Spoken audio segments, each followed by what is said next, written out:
A few weeks ago, I lost my dad after he struggled with his health for a long time. My name is Kelly, and sometimes I find myself wishing I could have introduced him to his grandchildren. This thought always brings a heavy sigh. 5 years ago, when I was 37, I got married. On that happy day, my dad and I made a special promise I would be the first to tell him if I was expecting. Sadly, that's a promise I will never be able to keep, and it's the biggest regret I have about my dad. His illness was discovered a year ago, and since then, I did everything I could to be there for him. I visited our childhood home more often, spent many hours at the hospital with my mom, and made sure to call or video chat even more.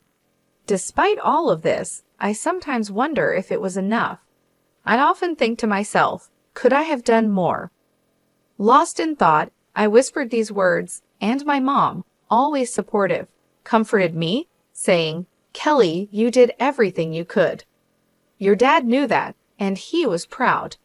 Just then, my sister Julia walked in with a man who looked to be about 45, probably the lawyer. "This is Scott, the attorney," she introduced him, and my mom quickly offered him a seat. As soon as we all sat down, Julia couldn't hold back and mentioned that the lawyer said Dad left us a significant inheritance. I couldn't help but respond, "Julia, you know it's not all yours." That comment instantly changed the mood. My sister and I have always had a rocky relationship, made worse by our dad's illness. Her refusal to visit our dad, even though I tried to bring them closer, didn't help. Her attitude has always been a problem, and it became even more noticeable during these difficult times. Looking back, my words to her might have been too harsh, driven by my worry for our father. However, her response didn't make things better. "You're an adult.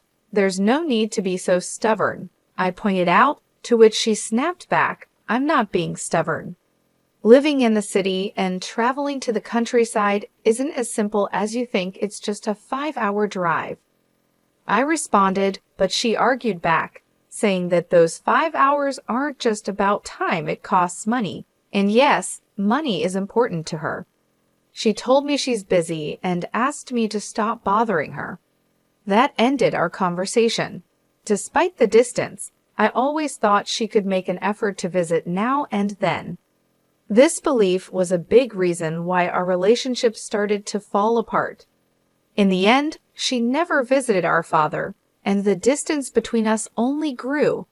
The tension in the room increased until the lawyer stepped in and suggested we all take a moment to calm down.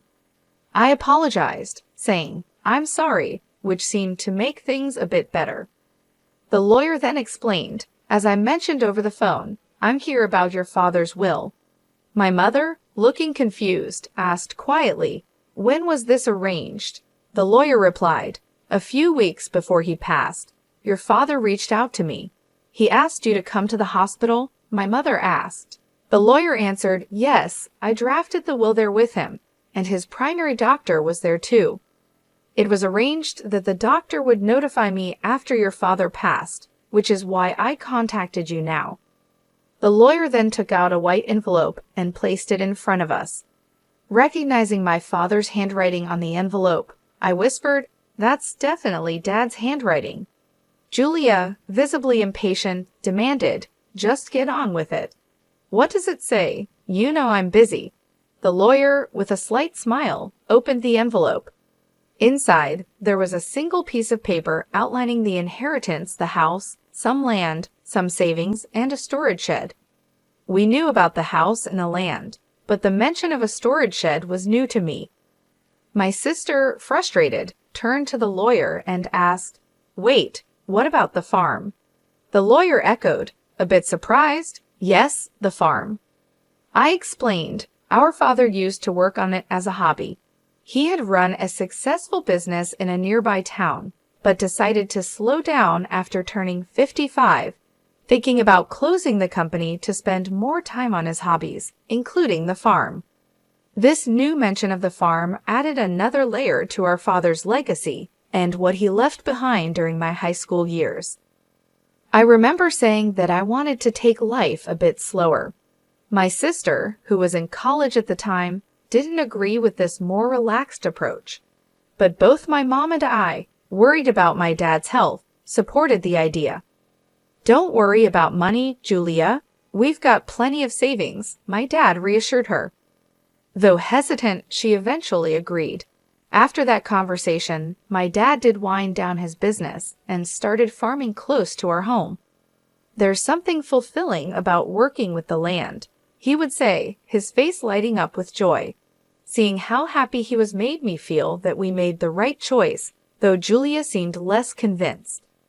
Despite promising to come back home after graduation, Julia chose to build her career near her university and eventually married the CEO of an IT firm she met through her job.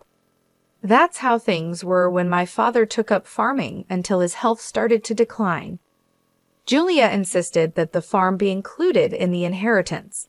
At her insistence, the lawyer checked the documents and found that the farm was actually leased land. I had mistakenly thought we owned a large piece of land. Julia seemed disappointed by this discovery, but knowing little about farming ourselves, I felt it might be for the best. The discussion then turned to how the inheritance would be divided. "The house and the surrounding land will go to the wife," the lawyer said. Julia smirked, probably thinking about how the remaining assets would be split. "The rest, including the savings and the storage shed, should be divided between you three," the lawyer suggested. "Savings? That means cash, right?" "I'll take that," Julia said, focusing on the money. "The total savings amount to approximately $300,000, and this sum is not subject to inheritance tax," the lawyer informed us. "I want the $300,000 in cash," Julia declared, feeling like she had won. But this didn't sit well with me, and I spoke up. "Hold on, I don't agree. Why should you get all the cash?" I protested. "Because I'm the eldest," she argued, as if that settled it. "Fine, you can have the storage shed. What's that even worth anyway?" she added dismissively, turning back to the lawyer for more details. "It's the shed next to the farm. Whoever inherits it will own the structure, the land it's on, and anything inside it," the lawyer explained. Suddenly, Julia's attitude changed when she heard there was additional land. It struck me as odd that, even though she was married to a successful CEO, her desire for more seemed never-ending. As the lawyer explained more about the storage shed, he mentioned it came with a small piece of land, about 90 square feet, roughly the size of a small bedroom. He then laid out some photos of the shed for us to see, showing both the outside and inside. The shed looked quite run down from the outside, and inside it only had simple gardening tools like hoses, scissors, and shovels, nothing that seemed particularly valuable. My sister made a face of disgust when she saw the photos. "I don't want this," she said, looking closely at the images. They really just showed everyday items, more valuable for their memories than for money. "Fine, you take the cash. I want nothing to do with that old shed," she said, clearly wanting to distance herself from what she saw as a worthless inheritance. "Hold on, that seems unfair," I protested, realizing how uneven the division was. My sister quickly agreed to take the cash, knowing it was the more valuable option, leaving me with what she saw as worthless. Her insistence made me feel trapped, especially when my mother said, "As long as Julia doesn't complain later, I see no problem with this arrangement." Complain? Why would I? Julia quickly agreed, satisfied with getting the cash, leaving me with the shed. I couldn't hide my disappointment, but before I could argue more, Julia dismissed my concerns, accusing me of being too sentimental. "You care more about our father than money, right?" she challenged, leaving me momentarily speechless. It's true that family should be valued over money, but her quick decision left me feeling unsettled. In the end, my mother inherited the house and land, Julia happily took all of Dad's savings, and I was left with the neglected shed. After agreeing to the division, Julia even signed a document promising not to dispute how the inheritance was split. laughing confidently as she did so. I couldn't contain my frustration and later expressed my disappointment to my mother. "Why didn't you support me?" I asked, feeling let down. My mother insisted she had helped, claiming that her involvement made sure I got the shed. "But I'm not happy with just the shed," I argued, unable to see its value. "You might find something unexpectedly wonderful if you give it a chance," my mom suggested, trying to be optimistic. Despite my frustrations, her words sparked a faint glimmer of hope. Maybe there was more to the shed than it seemed, a thought that left me wondering. I tried to make sense of the day's events. After getting the key from the lawyer, I walked to the shed, which was beside a field about 15 minutes away from our house. The path was quiet and rarely used, adding to the peaceful yet somber atmosphere. The field, which my father had leased until he recently went into the hospital, was now empty, giving the place an untouched and solemn feeling. When I unlocked the shed, I was greeted by a thick layer of dust, showing how long it had been neglected. "Wow, it's really dusty," I said, noticing the heavy scent of disuse in the air. Even though I felt a bit disappointed at first, I still hoped to find something special of my father's, maybe a keepsake hidden inside. As I looked around the shed, it quickly became clear that it was just a simple space filled with farming tools. These items might have held sentimental value, but they didn't seem particularly special at first glance. I thought to myself, maybe I should just take what's inside for now, as I scanned the dim and cluttered surroundings.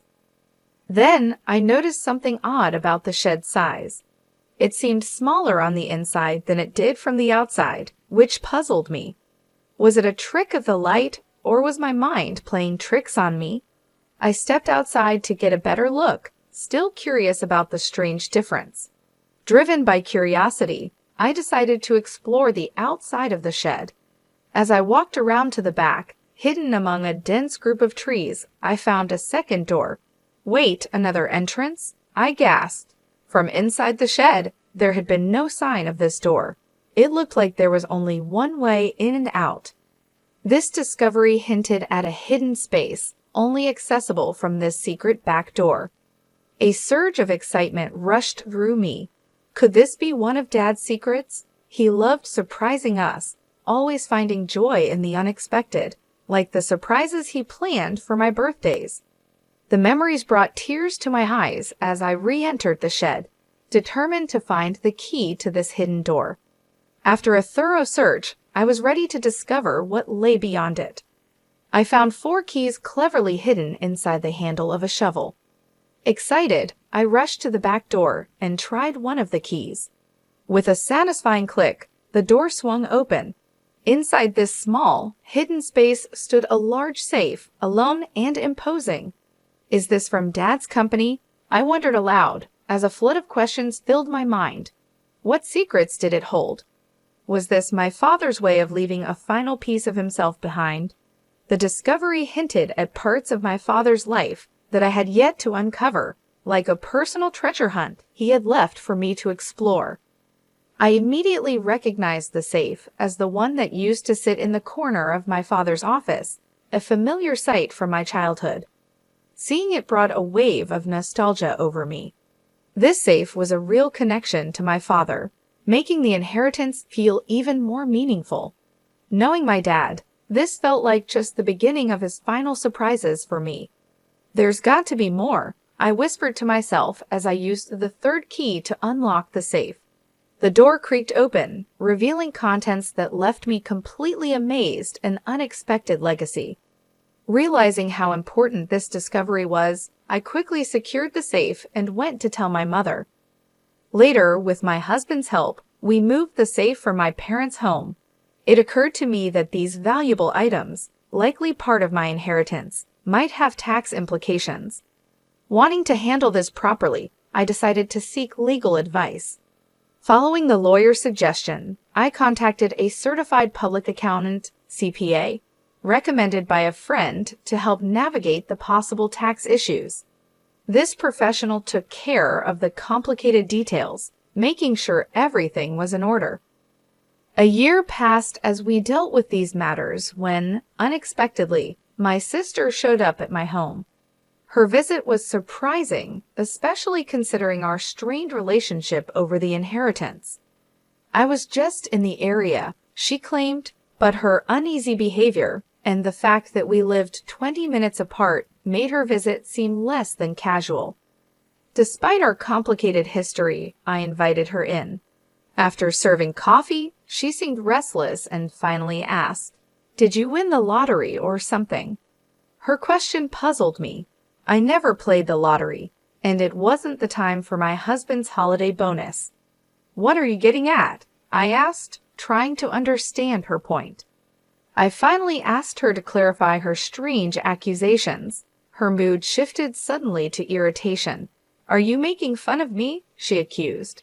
Her reaction confused me even more, as her questions seemed completely unexpected.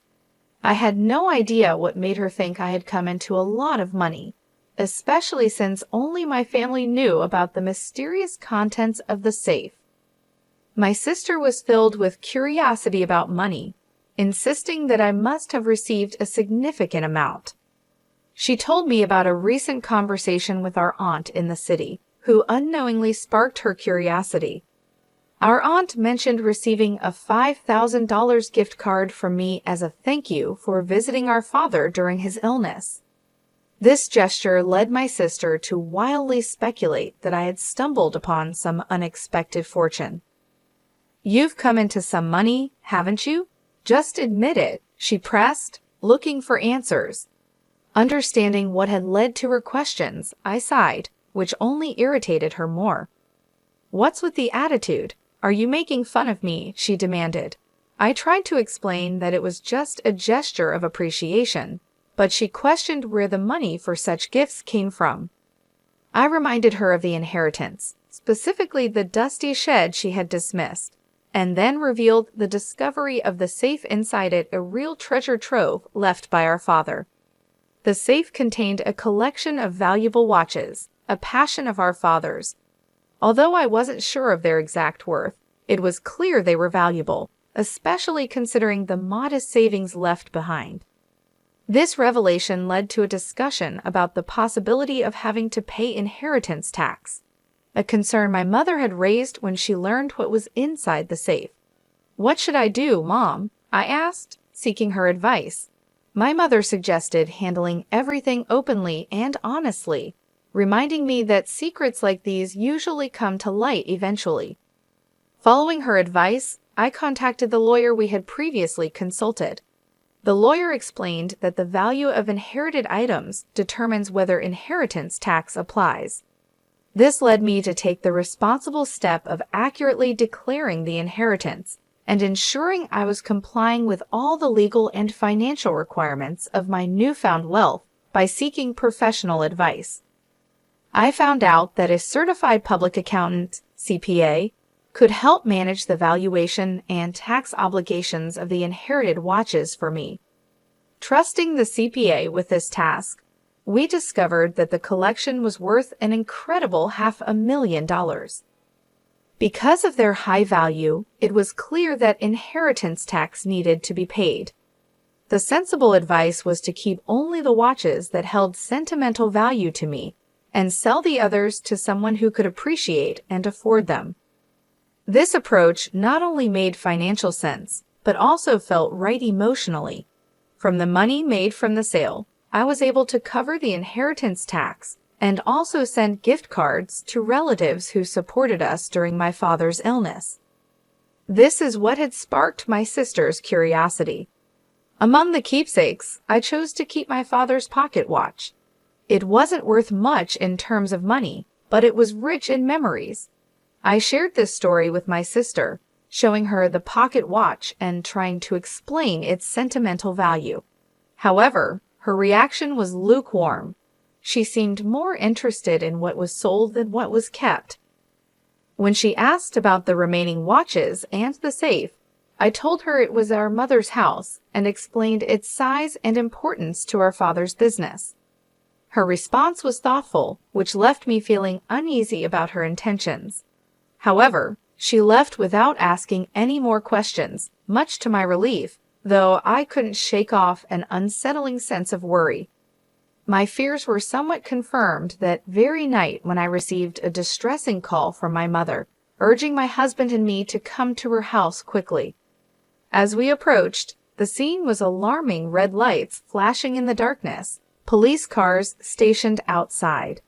Pushing through the gathering crowd, I found my mother and learned what had happened. She'd have been getting ready for bed when she heard strange noises that startled her.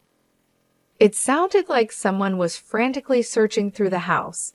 With no one else home to help, my mother made a quick decision to escape through a window, driven by fear and desperation.